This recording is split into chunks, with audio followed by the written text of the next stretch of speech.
As of ngayong araw, silang 5 kandidata na may pinakamaraming boto mula sa Facebook shares na posibleng makasama sa isang special dinner with Miss Grand International President na sina Wat Itzara Grizel, Miss Teresa at Queen Isabella.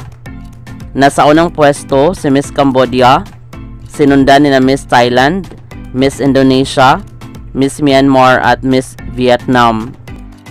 Sa kabilang banda, hanggang October 4, 2023 pa ang botohan ng nasabing challenge.